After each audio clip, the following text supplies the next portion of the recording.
So you said you would need more? So This is my water, right? yes. Thank you. So if you were going to use calcium carbonate as your source, Yeah. you would need to ingest and take more calcium carbonate than calcium citrate to get the same level of calcium. Oh, okay. Does that make sense? Yeah. Yeah. Okay. And same thing like with beef, right? It's like upper 90 percentile bioavailable. Right. So 50 grams of beef, right, versus 50 grams of corn, the protein from corn, right, is not nearly as bioavailable as it is from beef. Right.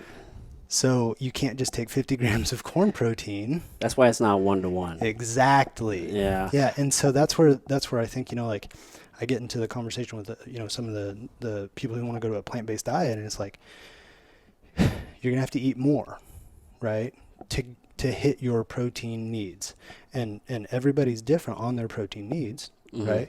And so if you're a bodybuilder, you may need a greater protein need, right, than somebody who doesn't lift weights at all. Right. And so to get your amount of protein for what you're trying to do, right, from a plant-based style, you probably have to take in more food. Yeah. What does that do to your calories? So I guess depending on which plants you're eating, right? Right. Well, and see, there you go again. And that's the issue, yeah, right? Yeah.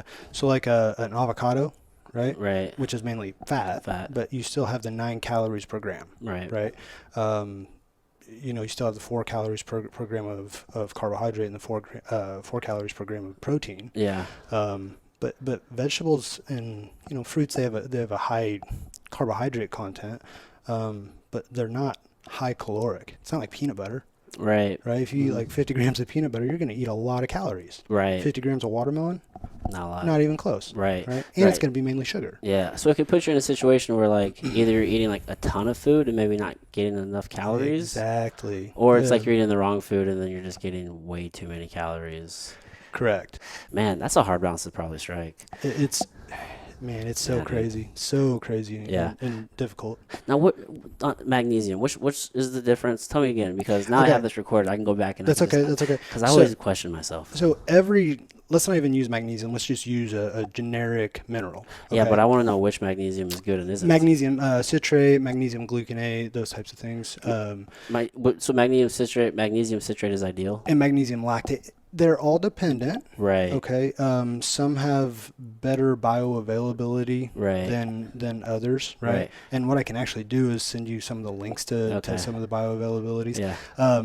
We typically use like a magnesium lactate. A lactate. Right. That's super important with magnesium, right? Because like you said, like you're just bowel tolerance. Yeah. So magnesium oxide, basically what happens is your body can't break down the magnesium and the oxide. Okay. Right. And so now you don't get the actual magnesium from it. And it stays in the bowel, and that's why it takes stuff with it. Okay. Right. And so whenever you're using like milk of magnesia, they use it for constipation. Yeah. Right. It's magnesium oxide. And you load up magnesium oxide, almost kind of like the idea of loading up vitamin C. Okay. Right. So if you load somebody up on vitamin C, they'll go to the bathroom. Oh, really? Yeah. It's a terrible feeling, right? Very, very bad bowel distension. And the I think it was Linus Pauling, if I recall, vitamin C. Regardless, he took a ton, but everybody's different on their bowel toxicities. It kind of gets into the environment of what your bowel is. Oh, yeah. Right? Yeah. Like what if you had a bunch of antibiotics? Your ability to absorb certain vitamins and minerals changes. Way down, dude. Right? That's just the GI lining, not your bacteria, not not the actual culture. Yeah, not the actual stuff that makes you you that isn't you. Yeah. the listeners are probably super lost right now because we just jumped right into it. Yeah, we sure do. Yeah, I don't listen. That's okay. Yeah. But it's like, so maybe to catch them up some a little bit. Like we were just talking about just kind of supplements in general, and you're just like educating me and whatnot. Sure. Are you supplementing when you're fasting at all, or do you? Well, what are your because you're fasting like crazy right now. I do fast a lot. I love it. Yeah. Number one, I really don't love eating.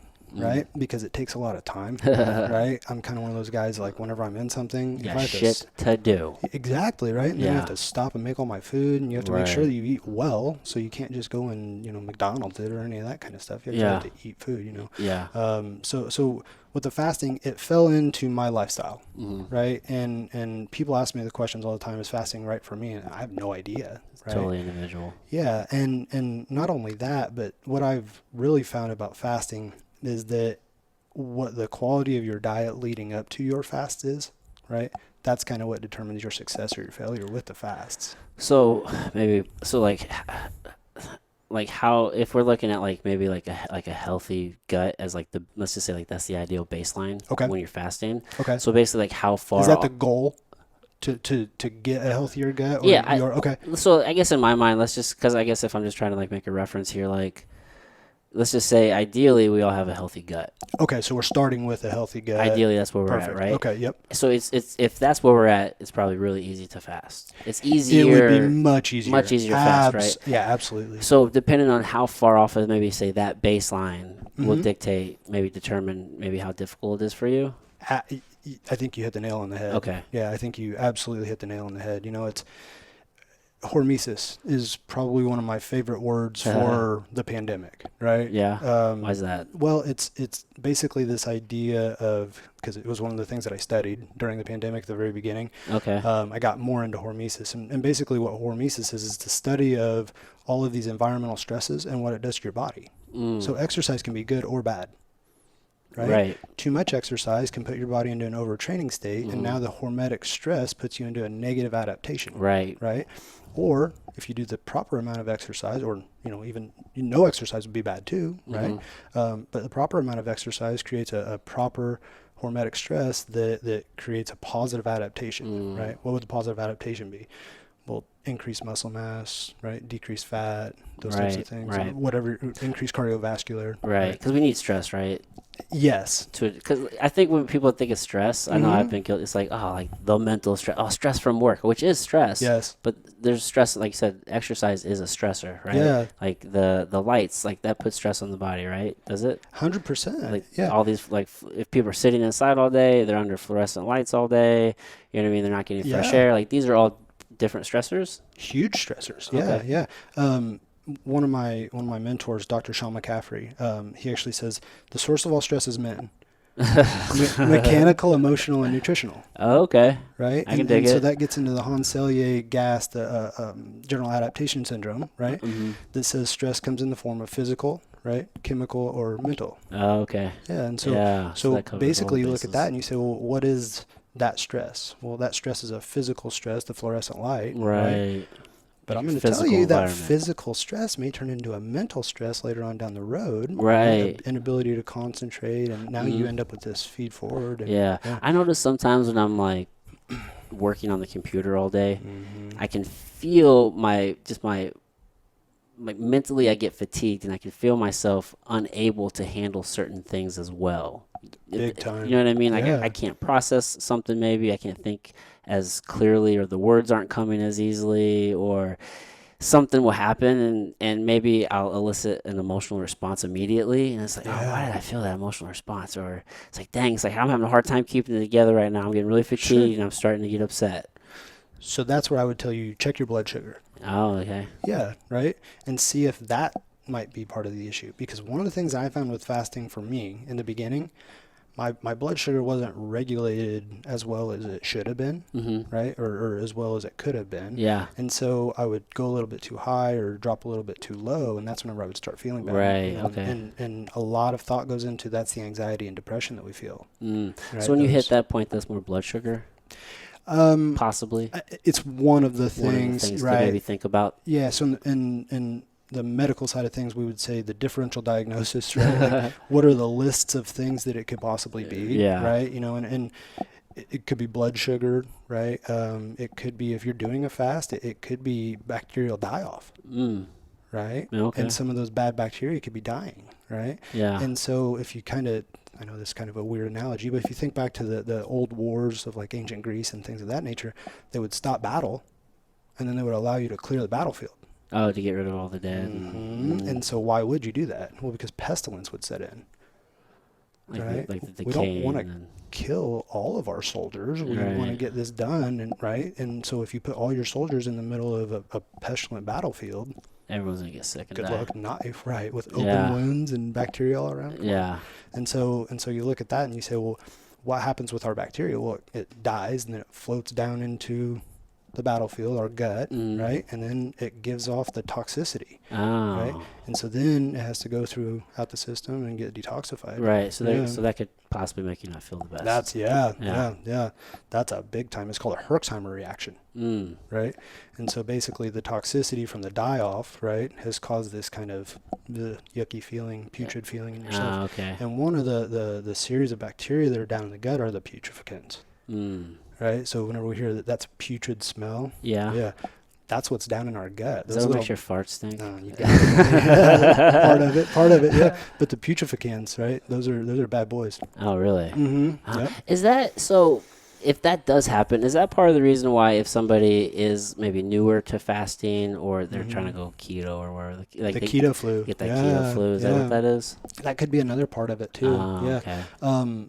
But you're also, when you go from a more carbohydrate based diet into the ketone or the fat based diet, protein based diet, there's a switch that takes over, right? You are going to change up that bacterial overgrowth down in the gut. It's going to take a while, but there is going to be some feeling. I've never really seen what is the ketone flu. Nobody knows what it is. We just kind of speculate on what it is, and so we may be experiencing this and we say that it's from ketones when in reality it may be coming from the Herxheimer diet. We don't really know what. Absolutely. We're just guessing. Yep. And I think what you have to do is you have to look at nutrition and say these are the different variables that could be affecting it. Yeah. These are the most likely. Right. And then you study those. Right. It's kind of like, cancer with meat. What do you mean cancer with meat? Well, the big study has always been that meat causes cancer. Meat causes cancer. Well, do we really know that? Have we controlled every variable? Did we look at what the person, did we even look at their gut bacteria? Right. Is there a way to standardize that? I don't know. There's just so much variability amongst humans. The diversity between us is just incredible. Oh my goodness. I don't know how you could. And some of the thought is that just by you and I sharing this space, your DNA and my DNA has changed. Right. And so how do you configure that into the element, right? Yeah. And you kind of go back to basics, right? The basics are making sure that you're drinking enough water, making sure that you're getting adequate vitamins and minerals, and that's a problem with some of the food sources today. Right. If you eat organic, you get a lot better chance of getting your stuff. Yeah. That's where I think the supplements come in. And so, kind of long story short, back into the fasting, do supplements affect fasting? They can. Okay. But it depends on what you're fasting for. If you're fasting for gut health, right, some of the supplements like a fish oil carry a caloric value, so your body has to break down that fat in some way, shape, or form. So you're not technically fasting anymore at that We don't point? know. Or we don't know. Yeah. Sometimes I wonder if it's just like a fish oil. You are breaking that down, but it's like, is that easier? Does it kick you out of the fast? Right. Well, and so I don't believe that they've studied that. Yeah. And so the two factors, Dr. Rhonda Patrick is the one that really kind of turned me on to great. this. She's a monster. I would love to meet her. Right? Yeah, Oh we'll my get her goodness. on this podcast. Make sure you invite me. For real, dude. yeah. I would need you to translate. But with her, it was two things that really kind of like drew me into what she was selling. She talked about mTOR, right? And so basically what that is the mammalian target organ for rapamycin. Right? Okay. What the heck does that mean? Yeah. It basically is your metabolism throttle, right? So that's what rapamycin is? Well, so this thing, this mTOR? This protein that binds with rapamycin. Got it. Okay. And so it's basically a receptor site that rapamycin binds to, and so what it does is it slows down your metabolism, right? And it increases autophagy. Right. And so autophagy is basically whenever your cells kind of eat their own debris and recycle and repair everything. Okay. And so when you eat food, especially bad food, you increase mTOR. Right. And so basically what you're increasing is your aging process. Increasing it as in slowing it down or making it go faster? You're making it go faster. Okay. Yeah, so you're speeding up the aging process. Is that whenever she starts talking about like your telomeres and you start? And that's what I'm getting to. Yes, exactly. And so the next thing that she got into was the end caps, right, on a chromosome. Mm-hmm. And so the way I look at an end cap on a chromosome is like a cigarette, but backwards, right? Okay. The filter, right, is the protective part. Mm-hmm. Okay. That makes sense. And so as that starts to get cleaved away, right, you start to get into the more nasty part of the cigarette, of the tobacco, or of the, Right. even though the filter of the cigarette is bad news, but Right. that's what the telomere is on the end of the chromosome. It's basically this end cap that gets planed off, right? And it's our genetic expression. Oh, yeah. Okay, it's kind of like the first primary building block, or the first process to rebuild and to activate those genes. Oh, okay. Or rebuild's not the proper word, because it can also destroy, right? So it activates genes. That would be the proper way of doing it. Okay. And so back to the basics, Okay. make this as simple as We're kind of possible. talking about epigenetics right now. That's 100% what this is. Okay. If there's Not any, kinda. that's what this is. Yeah. If there's one thing that I could say that the next field, right, of healthcare should, and we're investing in, is Yeah. epigenetics. Oh, yeah. You know, the problem is that you have so many studies that just aren't done well, right? Just kind of like that meat study, Yeah. right? And that's the problem with a lot of the epigenetic studies, is that it's very hard to control some of these variables. Yeah. Right. Sometimes what we think caused it is not what actually caused the thing that we're looking at, right? And it may have even been a positive ordeal, Okay. right? Okay. My biggest concern always in nutrition is that I'm wrong, right? But for the right reasons. I'm always scared that people are so damn sure what everybody Yeah. what everybody should be doing. Mm-hmm. Yeah, man. So whenever My thing with my patients is always this: what do you want to do? Why do you want to do it, right? And then how can I create a program that facilitates that? yeah. Right? Because I don't think that there's any wrong way or right way to do anything. There are things that are better. There are some things that just aren't going to work. Like if you eat candy all the time, that's not going to work. Right. But yeah, I mean, like if fasting's not great for you, right? You can have lots of success eating 6 meals throughout the course of the day and making sure that you balance your blood sugar. And, you know, fasting might not be great for you. Right. You know, it's not for everyone, I don't Right. think. And some things are like good for you now and maybe not good for you later, or and vice versa. Yeah. You know what I mean? Depending on what you're doing and where you're at in life. Well, yeah, I mean, like your hormones, right? Yeah. Think about the change in the hormone from 20 now into 36, 40, 50 years old. It's way different. Yeah. How old are you? I'm 36 now. Okay, yeah, I'm 30. I'll be 34 at the end of the year. Yeah, so see? How are things healing compared to whenever we were younger? it's different, man. Yeah. Oh my goodness. Mhm. In my mind, I'm still the same, but physically, it's not quite there. Mhm. Yeah, I went out and did a little bit of pitching Yeah. earlier this year. I'm glad that my ship stayed together. Yeah. I thought I was dead. Yeah. I know rationally, I'm not in a place to where I'm completely past where I can physically do things. You see a lot of men do very well, like late into their 30s at a very high level, but still, it's not the same as your early 20s. You have to do different. Right. You know, Sean Woodson, even one of the things that he said to me was, I want to change my camp up for longevity. And I was like, oh, that's that Bernard Hopkins thinking. That's how so important. That's it's such a young age to see him maturing already like that, to say, I good. don't want to screw my body up. I don't want to do that, because I know that Yeah. we're in a demo derby Mm-hmm. and I want to get to the 5th round. And if I can't pull my car into the He's ring, being smart about it. Very for sure. smart, Seems yeah. to be surrounding himself with a lot of good people. yeah, and it takes a team, and Right. that's what I really try to do. Whenever I went to chiropractic college, I didn't go to be a chiropractor. I went to work with, to be honest with you, professional MMA fighters. Like, I wanted to build UFC fighters. I wanted to build a stable of guys that could compete at the next level. Yeah. Because in my opinion, if I could compete in the UFC Yeah. with the stuff and help people compete in the UFC, then I could do other sports. Like Right. baseball should be easy after fighting. Yeah. Yeah. Right, You were a baseball player, right? Right, yeah. Soccer Yeah. should be much easier after fighting, and so whenever you study fighters, and when you look at those movement patterns, and you look at the nutrition and the injuries and the training that goes into it, that's not even what you and I grew up on. Mm-hmm. Those 3 didn't even exist, Yeah, you're right. right? Yeah. It was just fighting. It's You just trained. Yeah. You went out there and you busted your butt. You ate. No pain, no gain, my That's friend. kind of how it was, Yeah, I I know. mean, and so the game has changed. The game's matured. It's changing every day. It's really cool. Yeah.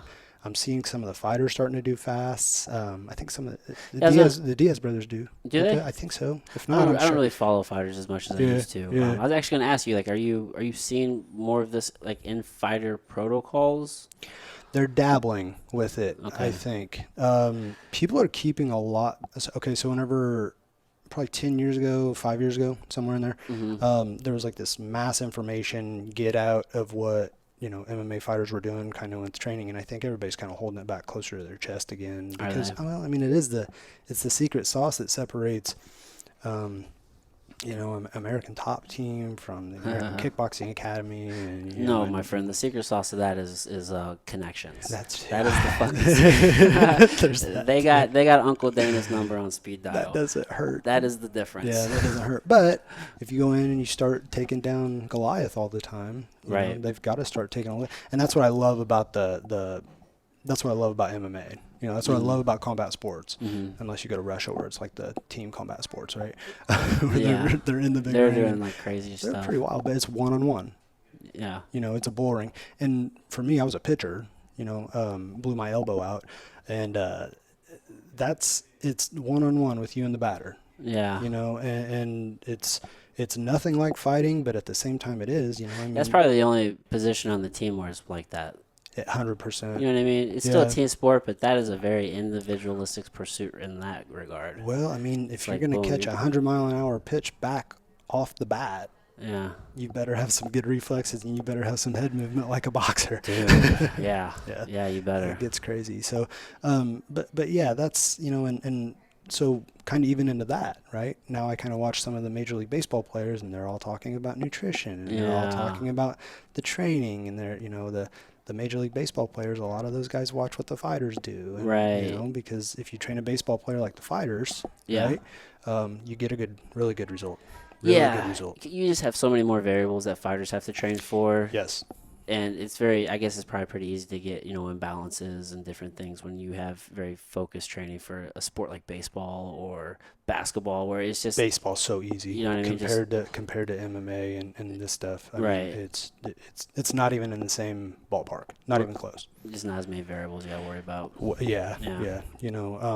Just the trauma. Trauma changes everything. Yeah. Constant trauma to the body. Yeah. And Dr. Mark Gordon, he's, been on Joe Rogan a lot with traumatic brain injury and what it does to the hormone levels. And it's some scary stuff. And he was the first one that really showed me that, you don't have to take a head injury.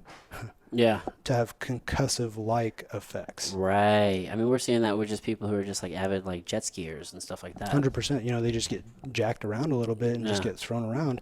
And so basically, you are this shell with a little shell inside of it, and then the little shell moves inside the big shell and it hits it. Yeah, that's some crazy stuff to think about. Almost really scary. It is. And my Thai boxing instructor, he had a saying, I don't have students, I have friends, and so every kid and every guy that works with me, that's a fighter, it's special, like I really want to take care of those guys in the ring. I really want to tell them, like, in between fights, like, no, you got your bell rung. Like, I know that you want to fight next week. I get it, but I'm telling you, it's not the right time. Right. Slow those kids down a little bit. Yeah. I've seen, like you said, some of the things you have to have the connections. Yeah. If you don't have the connections, they'll offer you fights. Oh, yeah. All day. Yeah, right? You'll find fights, man. Yeah. There will be somebody, and that's just not conducive to you getting better. Right. I mean, how many fighters do you really see? And there are some phenoms, but 21, 22-year-old fighters that are champions. Oh, you don't see it a whole lot. No. So wouldn't you, from a logic perspective, and that's what I love about this, it's logic first. Your podcast, you look for the logic in things. It's not just about the medical knowledge. It's, all right, it looks like this. Expand on that a little bit more with this knowledge. I'm super wary of the medical community. Me too. I don't really trust, like, our healthcare system. I don't trust it. Yeah. It's such a massive beast at this point, and the agenda is clear that it's not healthcare, it's sick care. Yeah. We're taking care of sick people, but we're just treating symptoms. We're not treating causes. We're not actually trying to cure things. We're creating patience a lot of Well, how times. long have statin drugs been out? Dude, you Right? know what I mean? Is heart disease actually going down? No. What does that do to your gut? So, well, short story. CoQ10, right, is Mhm. one of the cofactors that our body uses Yeah. to create energy to create Cofactor ATP. Q10. Yeah, CoQ10, right? Yeah. And so the cholesterol medications tend to deplete the body of coenzyme Q10, Mm. right? And so now you start to feel sluggish, right? And so a lot. It's hard to decipher whether the muscle soreness is coming because I'm 50 years old or Mhm. because I came from, I just started taking a statin drug, Mhm. I think that that's always a conversation between you and your doctor. But it shocks me, and it's really hard to explain. I didn't have pain before. I took this. Now I have this weird muscle ache all the time that Yeah. won't go away, and sometimes it's not the statin, but there are documented cases of this taking place, Yeah. and so now you go into chiropractors and you go to everybody else looking for a musculoskeletal issue when in reality, go back to men, Yeah. right? Mechanical, emotional, nutritional. If you have a nutritional stress and you're trying to fix it with a mechanical fix, That's not the it's answer. not, no, no, Oh, you no. need the same answer as causing the problem. Mm. So in that case, be Yeah, removing the issue. so for me, like a lot, and again, If it's chemical, rather, yeah, or nutritional. what I hear from a lot of my patients, with chiropractic is once you go, you have to keep going back. I've heard that before. Yeah, I try to really get away from that with nutrition and with exercises and try to limit my patient visits with my patients. But what I will also say is that if you have a problem that's a chemical problem, a nutritional problem, Yeah. and you're going to a chiropractor or a physical therapist or a medical doctor all the time, they're putting a black piece of tape over your Hmm. check engine light. Yeah. And I don't think these doctors are bad people. It's just They don't know what to do. they're just victims of what they've been taught. Right. You know what I mean? It's a pharmaceutical model of what is being taught Sure. in their schooling, essentially. It's Well, like, and what's the issue? This is a pill for that issue. sure, but also, like, in their defense, is the medical field supposed to be equipped to deal with diabetes type 2 I don't know. Are they? because of people overeating? You see what I'm getting at? Yeah, that's another issue, Yeah, right? and That puts a so stress on that community. yeah, and Yeah. so I have a lot of friends in the medical field, and in the beginning as a young chiropractor, I was always, why aren't they talking about that? They do. Do they? People just don't want to hear it There a is lot of that. times. Everybody wants a quick fix. Yeah, and so the same thing, that I don't know if you've seen some of my posts. I think that there needs to be better education in nutrition in high school 100%. and grade school. We don't really set But kids up for success in life. that also is dependent on the parents, Hmm. right? And so it's a two-way street where a lot of teachers will say, well, the parents won't meet us halfway on this. Yeah. Well, now you got a problem because the kid gets left in the middle. Yeah. I wonder if that's kind of a situation where, is it on the front end, maybe the schools have to pick up more slack where the parents are in hopes to create stronger kids to help fuel, so that way they are the parents who are better. You know what I'm saying? I think so. It's just kind of like you got to do a lot of shitty work on the front end to create better people, so that way they can I think create better so. people type deal. Yeah, I think You so. know what I mean? I Yeah. wonder. And it's hard. It's multifaceted. There's Yeah. no, it's not. We can't really just pinpoint one Well, thing. we but can't even still. get some of the kids. Like I didn't really want to go home and study spelling. I didn't study growing up. Yeah. I didn't even learn how to study If really you would have told until me I to got study older. nutrition, I may not have studied nutrition. No way. No way. So I don't really know what the right answer for it is. Yeah. I think that it's multifaceted. I think that to say that the blame's on the teachers, to say that the blame's on the students, to say that the blame's on anyone really. Yeah, you can't really blame any particular I think we thing all just at need this to do point. better. I agree. Yeah. Because there is part of it with the education, part of it's the information, part of it's getting it out there, the other part of it's the implementation. It's 50-50 street. Yeah, yeah. I took you off of, you were talking about telomeres a second ago, Yep. and I wanted to ask you a question, and I know I took you off topic, but when we're talking about, because I'm always like, there's a difference between biological age and chronological age. Yeah. Is that true, right? Yeah. And Well, 'cause or do we have a misconception of what chronological age is? whenever I think of chronological age, I just think of just the number of years that we measure Right. by societies. All right, well, we've gone around the sun. That's a chronological age. Sure.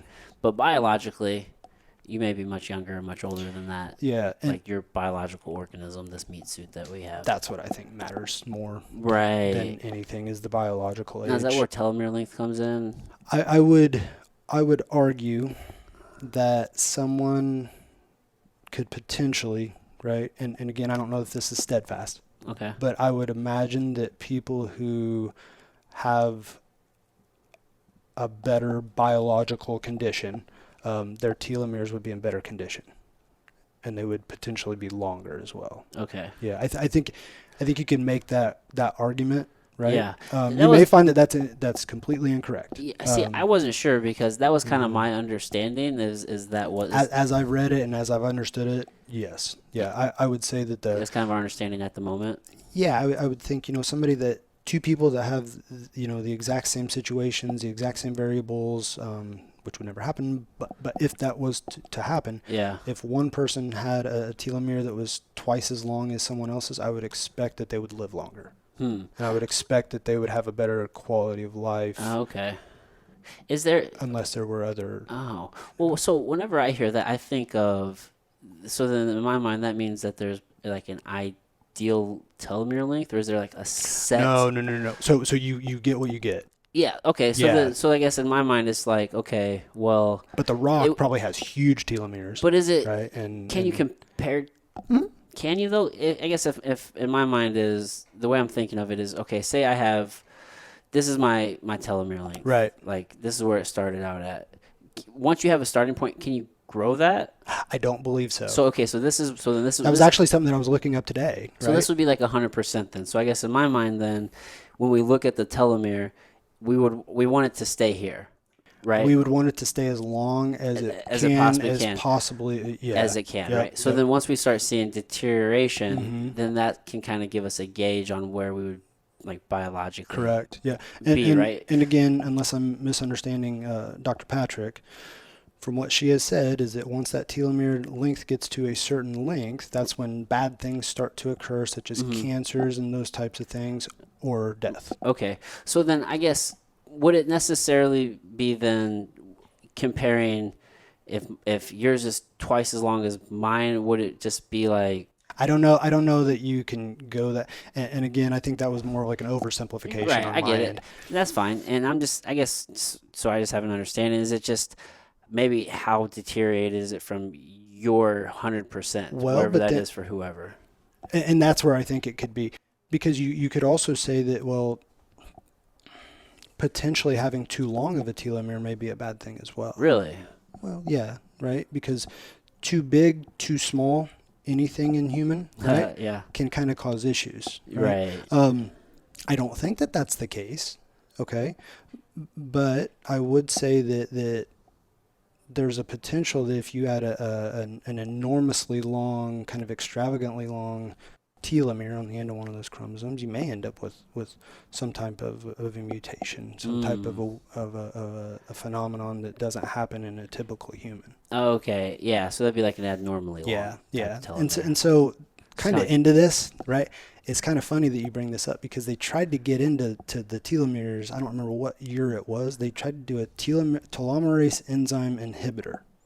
What would that do? So what it would do is telomerase comes in and it cleaves off the end of that telomere, Okay. right? And so that sets off everything. That's kind of like hitting the anvil, if you will, Oh, right? so they're trying to Yeah. like elicit a response. And so when they inhibited the telomerase, it was basically, well, now you're not going to age. Well, it caused cancer. Yeah. I mean, that's one step from playing God right there. Yeah. It really, I mean, if you think that's about CRISPR right there. We're on CRISPR. that's a little bit down, but How long until China has superhumans? I don't. They're already doing it. In Russia. Have you seen the That's what I'm new saying. study? Yeah. They're working with CRISPR for sure. They're work. on humans. I don't know. Bro, we do know. I don't know. I can't say. No, not for sure. Right. Yeah. But yeah. So I mean, with the telomere, I think that there's a lot to study. Yeah. I think that there's a lot that we are going to theorize, hypothesize, and probably be wrong about. Right? Yeah. But I think it just comes down to the old age thing Yeah. of, eat properly, get good sleep, Yeah. drink good water, have good relationships, Simple stuff. do the right thing, speak well to yourself. I have a hard issue with that. Yeah. Now I'm thinking, dude, I'm so mean to myself. I was I thinking know. about this the other I day. am too The sometimes. shit I say to myself, I would never say to another human. I Mhm. constantly call myself a fucking bum. I'm like, dude, you're Yeah. being such a fucking bum right now. Like, quit being a loser. Like, and it's just telling myself to get off my ass and do something. But it's like, hey, you just did all of the. I just ignore all the shit that I did do. Sure. It's like, hey, how about the stuff that you did get done, That's the human brain, right? dude? It's like for me, sometimes, I feel a really big benefit from taking my supplements, right? When I'm feeling run down, I don't want to take my supplements. Yeah. What do you think I need to do, Adam? Take yourself. Take my damn supplements, right? It's easy. Or I know that a walk's going to make me feel better. Mm-hmm. I know that exercise is going to make me feel better. Right. Why am I sitting in this chair watching Netflix? Logic and emotion. Yeah, Feels better to sit here. And that's kind of where in the it moment is. it does though. That's the whole thing between. That's like you're getting probably dopamine in that situation, but you want serotonin. That's what we fucking want. Yep. Yeah. That's the game. Yeah. Right. And then the question is, how long does it last? Which one? The dopamine. Right? Not long. Spike. That's why you always need Back it. down. Yep. Yeah. And so, and that's really what we've got to control, I think, with ourselves. Right, those dopamine responses, those quick, easy fixes of grabbing that food that's really bad for you, and you got to fight that. It's hard. It's very difficult. Yeah. They've got the deck stacked against us. Especially with a lot of people working from home right now. Mm-hmm. I notice whenever I get home and I'll sit down at my computer and I'll start doing something, how just my mind will shift because it's like I know I need to be in a work mode, but then I'll relax a little bit. There's like this little relaxation switch that gets hit, Yeah. and I'm just not quite as sharp as I probably need to be. It's almost like I'm constantly fighting like through this force that's trying to slow me down. You know what I mean? Mm-hmm. It's all because of environment. Yes. It's like the mental relation that I have to this environment. Yes. Yeah, association rather. Well, that's why you can't work in the place that you chill out at. Right. It doesn't go really well for most people. It doesn't. So yeah. But yeah, so what's going on with you in jiu-jitsu or? It's jiu-jitsu, bro. Yeah. Man, I'm trying. I got a competition tomorrow. Do you? Yeah. Oh, good. Dude, jiu-jitsu's fun. Like Yeah. I'm not really on the competition kick so Sure. much. I enjoy doing it, but it's just one of those things, Yeah. bro. There's a lot of us out there in the world, right? And Yeah. a lot of us doing jiu-jitsu now. I so just enjoy it's kind training. of cool. You're Yeah. still training, right? Because of the little kiddo. Not so much. Not so much. You're just being a dad these days. Marburger was really giving me crap about it Was the he? other day for not coming. So I think He and I were supposed to hang out like 2 years ago. We just never did it. He's awesome. He's one of my best friends. We have a great time. I like him a lot. Yeah. He's just a funny motherfucker. Yeah. Yeah, dude. He has a good time with my son. Does he? Yeah, it's going to be pretty wild. So it's probably Yeah. going to be his first jiu-jitsu You gotta coach. get back in there, man. I know.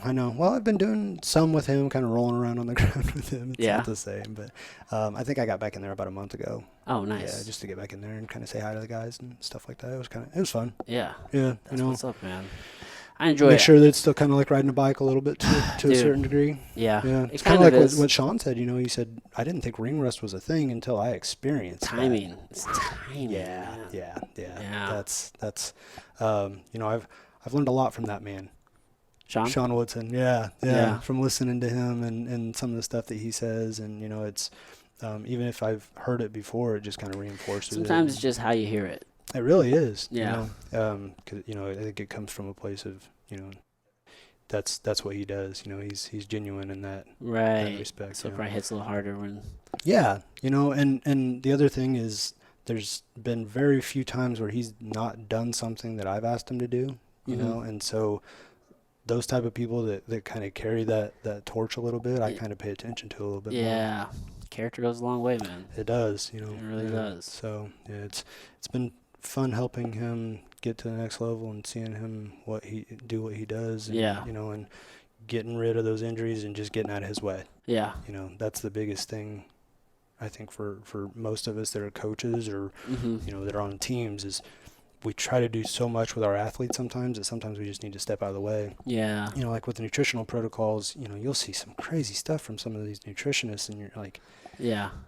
what's the real benefit? And it's kind of like with drag cars too. You're spending $10,000 to get 1 horsepower. Yeah. Right? Yeah. I feel like some of these protocols maybe I'm just putting my own opinion in here now. I feel like the aim should be metabolic flexibility, Yes, and that's not usually addressed enough. We get, that's a great term. yeah, It right. really is. I love it. Yeah. You know what I mean? Like, Mm-hmm. you want to explain that to the people? You can probably put it in better words than I can. Tell me what you think So about I it. think metabolic flexibility is simply put is just your ability to either operate using fat or carbohydrates. Okay.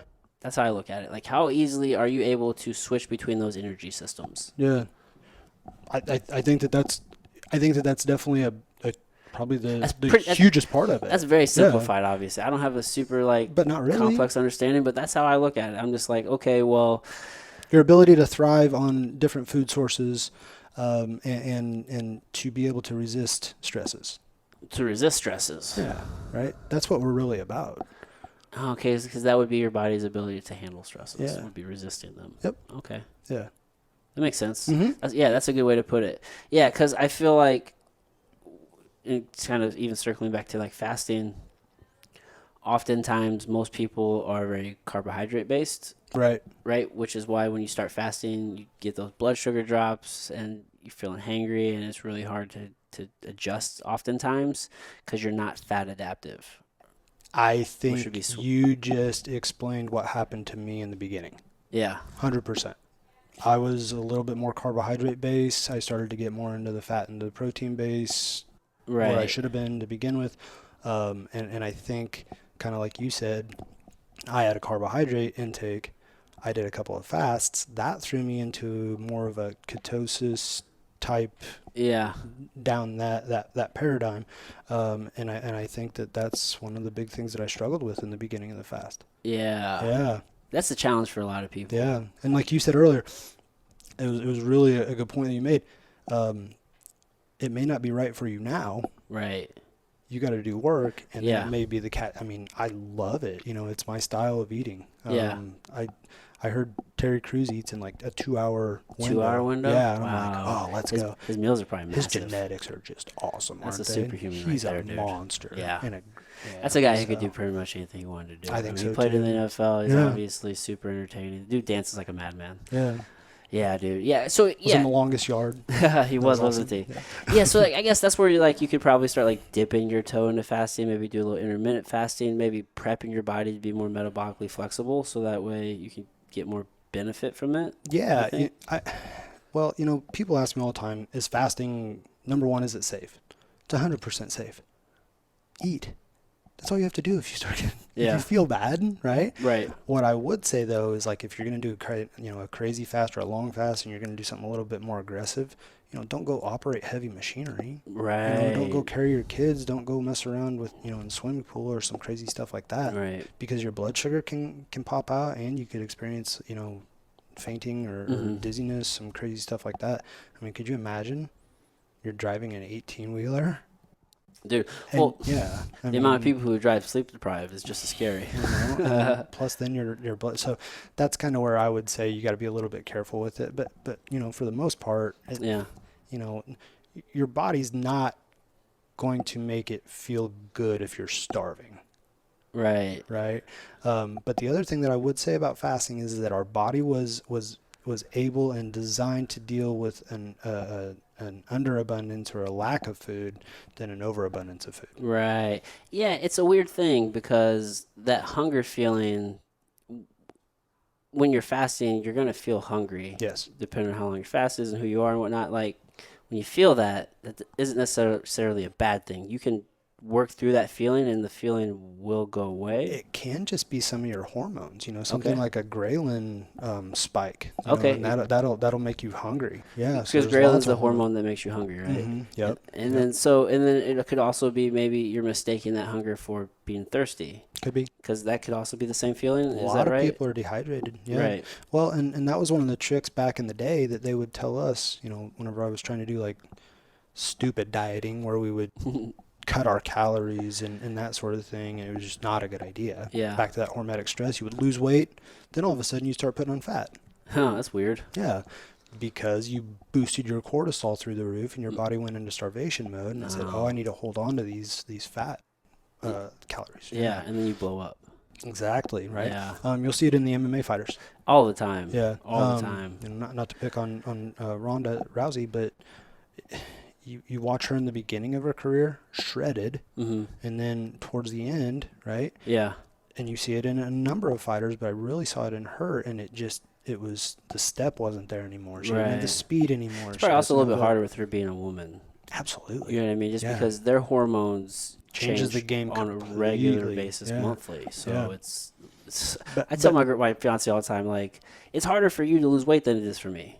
absolutely. It just is. Hmm. So it's like, because she'll be like, oh, all you have to do is just stop eating Yeah. like shit for a week and you're already looking better. And it's just like, I'm sorry. Well, like look at Vitor Belfort, hmm right? super soft. Uh-huh. Well, that's also part of the TRT. 100%. Yeah, Right? because when you do TRT, you stop your natural production. Don't you? Correct. Okay. Yeah, yeah.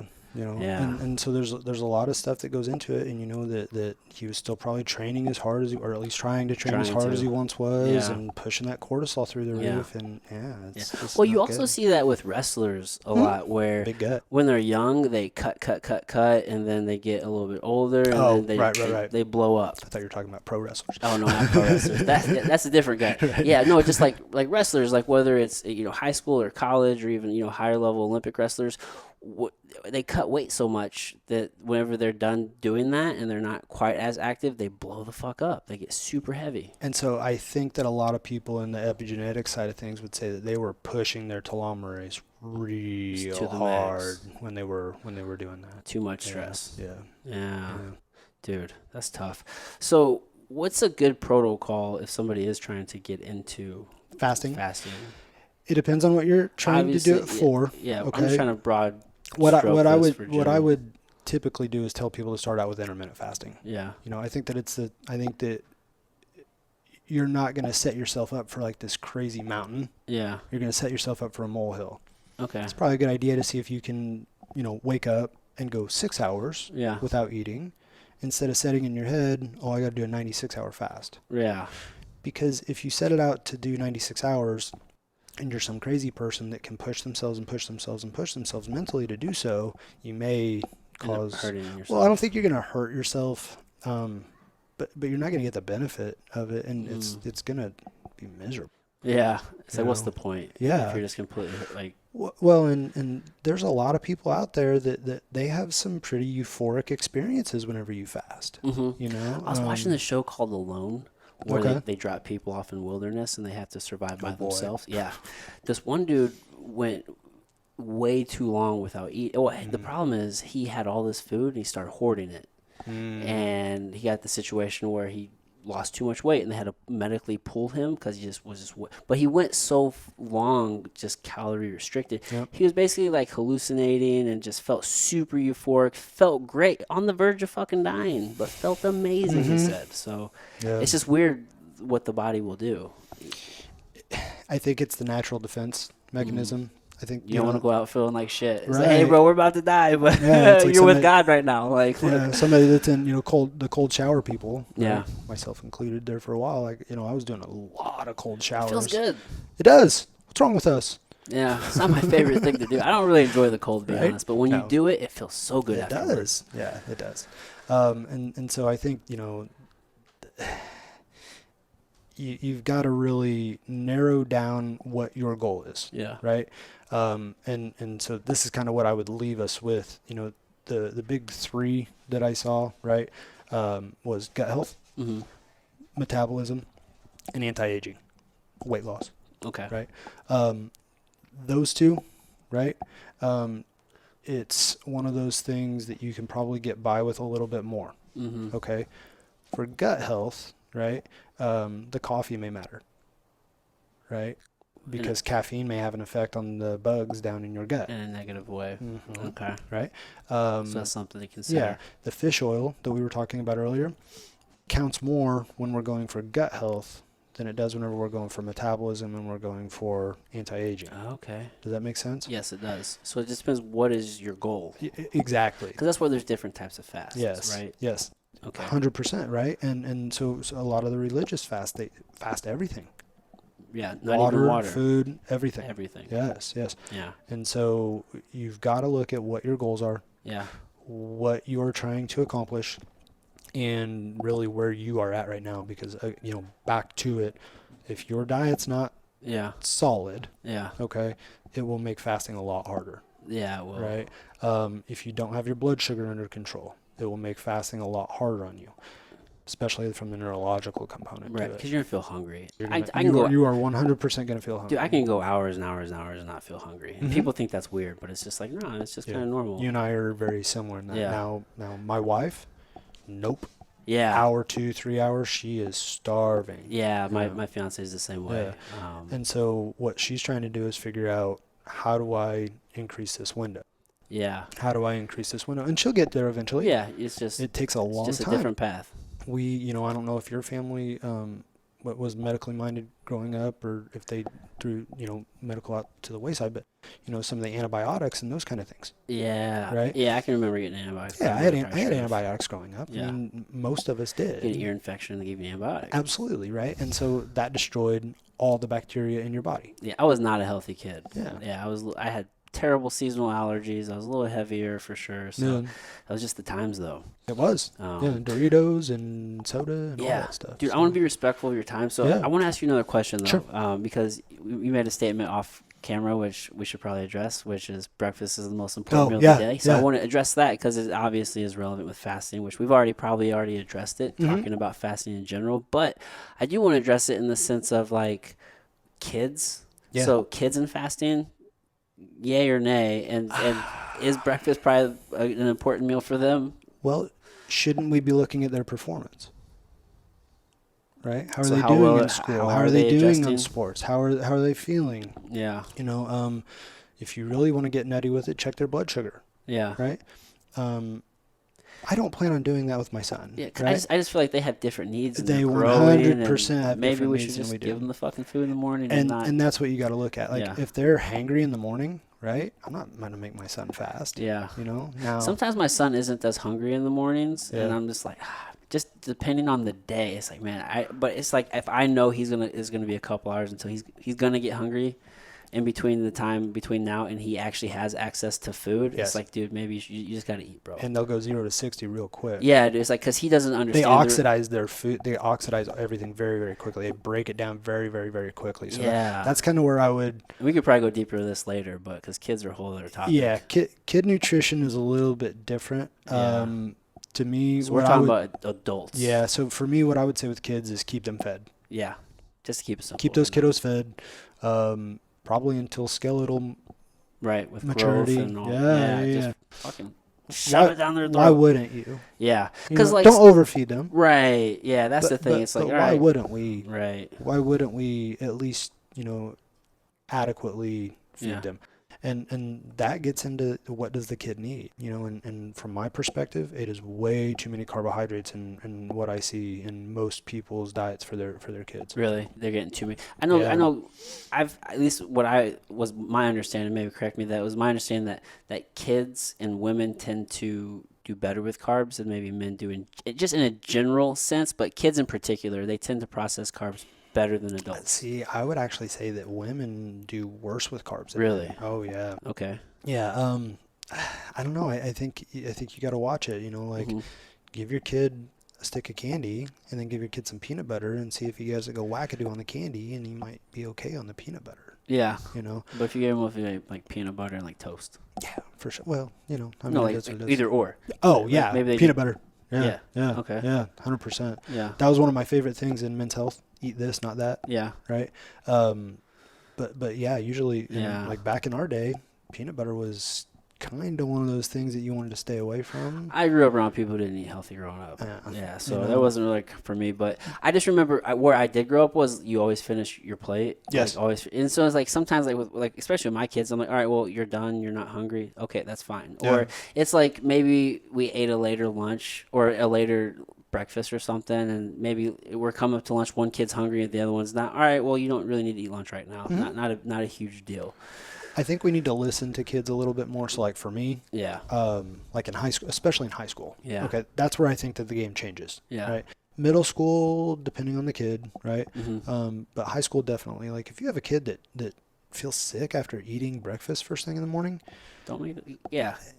There's a You're lot of really people nowadays that do not eat breakfast, and they do perfectly just well. fine. And Yeah, what especially in I, high school, right? You're really transitioning to your yep, adult self at that point. absolutely. And so what I would say is, as long as they're performing well, as long as they're not having, blood sugar crashes, headaches are a really good sign of that. Okay. Mm-hmm. But like we talked about, there can be other things that do Yeah, that. we'll have to talk about headaches some other. Well, we 100%. gotta have another conversation. Sure. That's not Yeah. a problem at all. But yeah, and again, you come off sugar, you're gonna have some headaches. Right. That's You just just gotta that's work just through the it. name of the game. Yep. Sometimes you gotta get through the bad to get to the good. Mm-hmm. Yep. 100%. And so that's why I think that we should, when you get a choice to eat, fruits versus a candy, right, for a snack, Yeah. choose that fruit. Always. Always. Get the fiber. Yep. And then, increase your fats. That's what the cell's made out of. Avocados are a great call, right? It's avocados, quote unquote, superfood. It really is, right? Mm-hmm. Lots of unsaturated fats in it. Is really solid for that. Mm-hmm. You get a lot of caloric value from that. Right. And then make sure they're getting their protein. Pretty simple stuff. It really is, Yeah. and kids are really cool, right? They can do a lot of really good growth, even with not the best materials to start with. Yeah. So if you give a kid a chance and you give them a decent food, a decent meal Mm-hmm. versus something that could be Yeah. less, if we're always eating grilled cheese every day, Yeah. No starts to bueno. get a little hairy, right? Right. Yeah, but if we're eating, cans of peanut butter and the kid, is thriving, then I think that we're on the right Yeah. step with everything. So Right on. yeah, Whoa, brother, thank you so much. yeah, man, these are always fun. Is there anything you wanted to leave the people with, direct them towards? Yeah. So the big thing that I would say is if you are going to try fasting, just do it and see how your body adapts to it. Don't give yourself any, expectations on how far you need to go, and another good way to really see if you can fast is to be checking your blood sugar throughout the course of it. If your blood sugar tanks and you're feeling crappy, maybe your body's not in that proper position to start fasting and really doing what it needs to do in order to get yourself through the fast. Yeah, so maybe you need to prepare your body at that point. And that's kind of what I would say is, and that's what we do, right? My wife kind of laughed at me the other day. She's like, you're getting a lot of attention for this fasting. I'm like, yeah, but it's your diet that made my fasting success for me, right? And she's the key behind the the scenes that people don't realize, right? Oh, she's the one who got your health and she's shit on the right track. Yeah, because you eat every day. 100%. Yeah. Unless you're not eating that day. Yep. And she's the one that cooks everything for me, and so she's the one that makes sure that I eat, and she gets on me whenever I don't eat. That's the big thing, Mm-hmm. right? For most of us, we are not eating enough. Some people are very under. And that would be the last thing that I want to leave with is with fasting. When you are doing an intermittent fast, you still have to hit your caloric goals. If you don't hit your calorie goals and you're fasting in that little window and you missed a meal, that's going to come back and bite you in the butt later on down the road. Yeah, it all compounds. 100%. So under eating, right, is just as bad as overeating in that regard. Now, just because we're able to deal with starving doesn't mean we should. Yeah. Right. And so you've got to look at, we're not trying to starve with fasting. We are trying to repair ourselves with fasting. We're actually trying to elongate our lives. If you were to starve yourself, you would reduce your lifespan. There's a difference there. Big difference. Yeah. It's fine line, but it is a big difference. Yeah. Absolutely. And I really appreciate you having me, Adam. I think that you're doing really cool stuff. You guys have had some really cool guests on here, and thanks, man. We all have a little bit of a different perspective. Yeah. But I think that we're all traveling towards that same goal of trying to get our human performance a little bit better. So, anything that we can ever do to facilitate that, we're all for it. Right on, dude. Thanks, brother. All right, everybody. I'll see you next time.